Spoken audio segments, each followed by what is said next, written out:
esses acontecimentos de antigamente fizeram ocasionaram um problema muito grande na cidade, né? Que Porto Velho é uma cidade não muito adensada, né?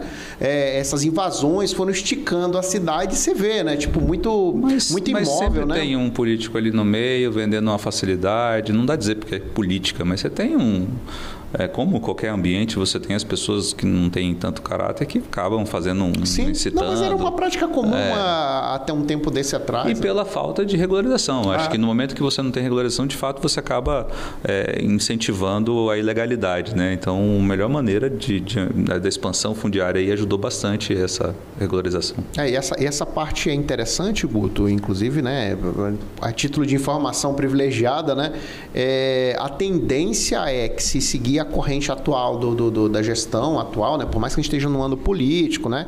A gente tem, né, iminência de uma sucessão ou não, pode ser outro. Mas, se seguirem esse conceito, a ideia é que a cidade, por exemplo, né, se levantou muito questionamento de levantar empreendimentos do outro lado do rio, na ponte e tal, né? Mas o atual gestor de Porto Velho falou que não é prioridade, a prioridade hoje é adensar a cidade, né?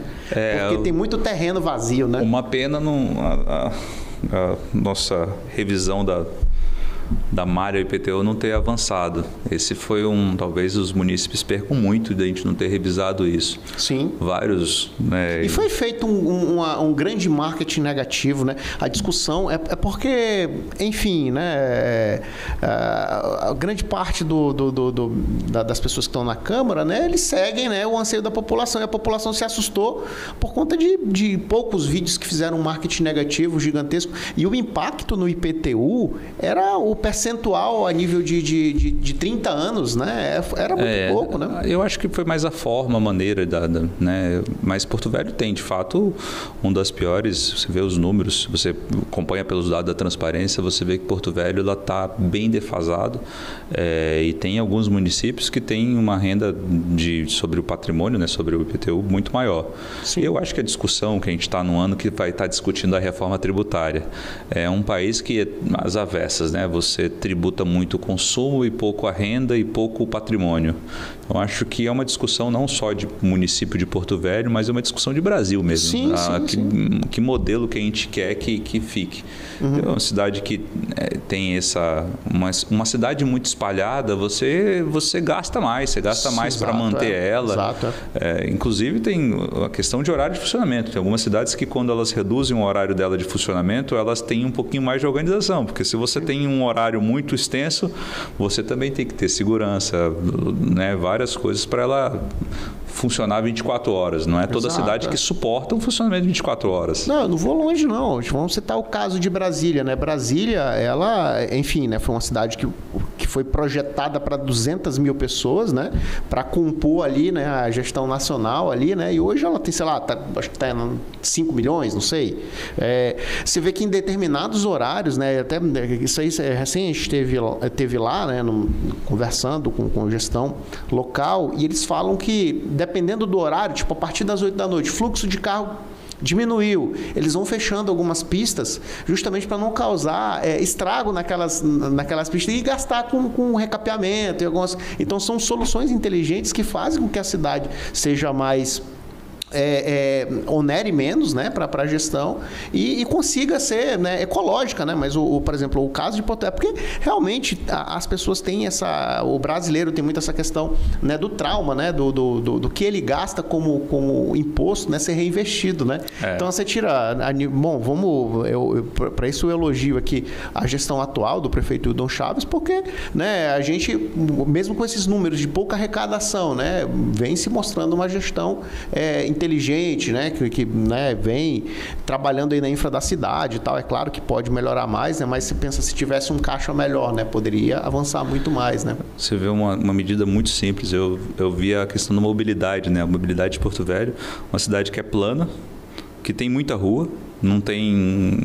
É fácil a gente estava começando a vivenciar já em congestionamento, engarrafamento, e uma pequena inteligência de organizar os sinais com inteligência, inversão de fluxo, a inversão que fazem de 6h30, 8h30 da Calama, de bairro-centro foi fantástico, uma medida que você mudou o fluxo da cidade de um jeito sensacional. Então você vê quanto que custou uma inversão de fluxo.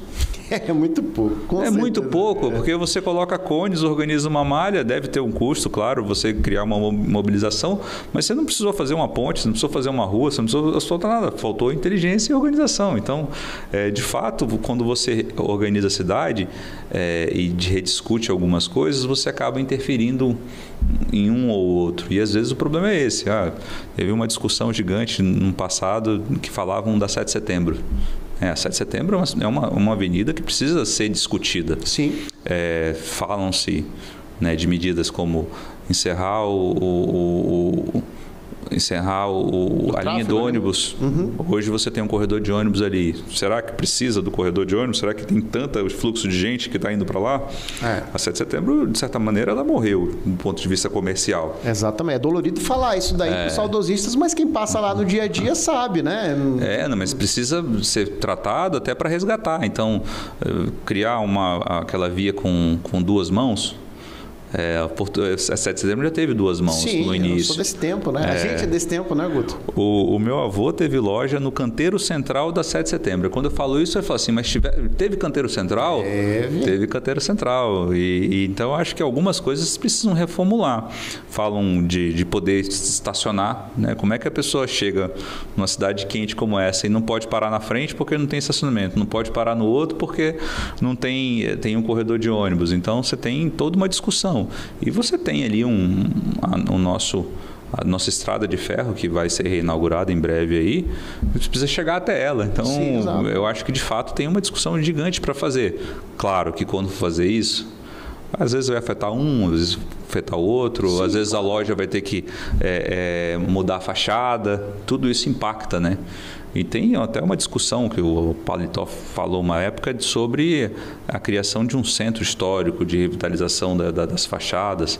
Existe uma discussão gigante. Os centros que fizeram isso, fazendo redução de imposto, atraiu muito e revitalizou o centro. Então, tem toda uma discussão que a gente, né, fica preocupado com como encarar e como fazer, mas eventualmente traz, de fato, às vezes, dano um ou dano ao outro, que pode ser discutido.